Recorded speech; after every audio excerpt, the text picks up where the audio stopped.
I have to hold it for Paul. Thanks, Patrick. I want to thank the organisers of today's Ireland Housing Action 32 protest for the opportunity to speak on the subject of evictions. I think that those two numbers 32 are very important because homelessness is an all-Ireland issue. It just doesn't affect us here in the 26 counties. In relation to the eviction in Berkeley Court, or Berkeley Road during the week, there's two people I think that deserve special mention. Deirdre O'Shea there, she's a political activist all her life.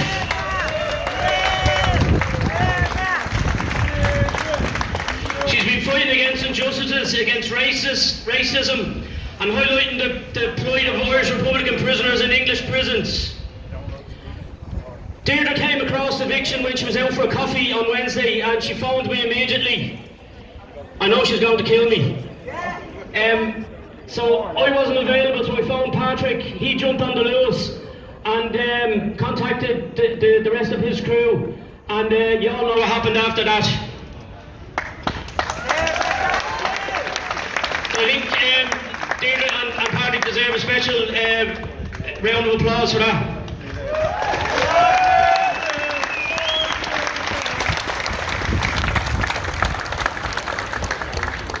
People have reacted with shock at the behaviour of the Gardaí at that eviction, particularly the callousness of the vanguard who was present. People are shocked that the Gardaí would facilitate an illegal eviction, and what happened on Wednesday was an illegal eviction. It should come as no surprise because the state at every level is in collusion with banks and vulture funds to asset strip this nation.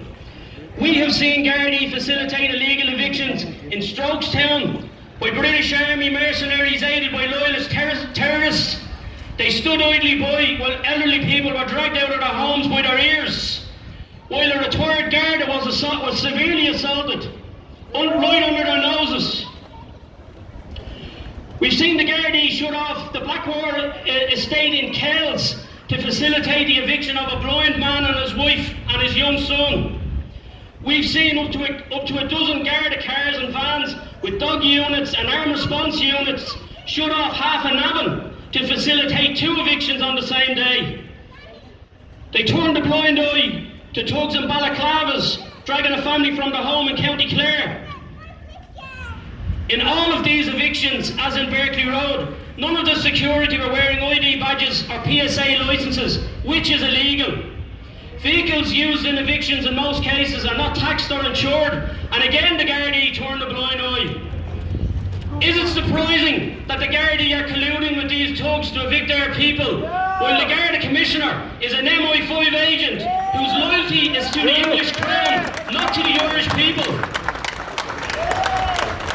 At every level, the political establishment, the judicial system, and the Gardaí are in collusion in the financial rape and asset stripping of our people, whether that be our natural resources, oil, gas, fisheries, our homes, farms and businesses. Around the corner here is a statue to a man of vision, James Connolly. Connolly wrote, "Irishman frees himself from slavery when he realises the truth, that the capitalist system is the most foreign thing in Ireland. The Irish question is a social question. The whole age-long fight of the Irish people against our oppressor resolves itself into the last analysis into a fight for the mastery of the means of life, the source of production. In Ireland, who would own and control the land? The people or the invaders? And if the invaders, which set of them? The most recent swarm of land thieves or the sons of thieves of a former generation? Ireland stands at a crossroads now. If we go to your left, where Connolly and the men of 1916 left Liberty Hall, not that glass building there that has sold out everything Irish workers stood for. Liberty Hall, where in 1916 the leaders of the Rising left the building with a vision for this country. They declare the right of the people of Ireland to the ownership of Ireland, to pursue the happiness and prosperity of the whole nation, and to cherish all the children of the nation equally. Or do we turn to your right, to the home of the latest swarm of land thieves, to the Financial Services Centre that was set up by Charlie Haughey when he told us to tighten our belts while he was wearing Chauvet shorts?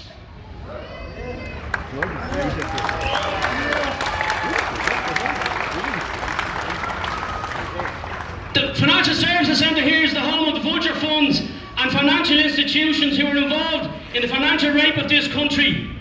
During the so-called Celtic Tiger, that place earned the nickname the Wild West and the Brothel because of the lack of regulation. All of the foreign banks done their dirty deals in there, laundering drug money for cartels and arms dealers. Dirty deals that would be illegal in their own countries, but with a blind eye and soft touch regulation, all sorts of fraud and illegality went on there. Or further down to the right, the National Convention Centre, a monument to the greed, avarice and corruption of the so-called Celtic Tiger. A building rented by this Free State government for 25,000 euros a day to hold sessions of the Oireachtas. We, the taxpayers, pay Johnny Ronan 25 grand a day for a building that we bailed out in Nama. In that building, the state sent out the clearest message to the Irish people that they will never allow the vulture funds to lose.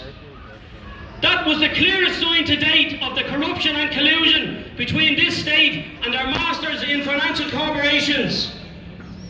In relation to the vulture fund bill, I want to read a letter that we read out last Friday to Michael D. Higgins on the signing of his third eviction bill. He signed the first one on Christmas Day 2013 to overturn the Judge Dunn ruling. He signed another bill in 2016 to allow jurisdiction to the Circuit Court to basically create a conveyor belt for evictions.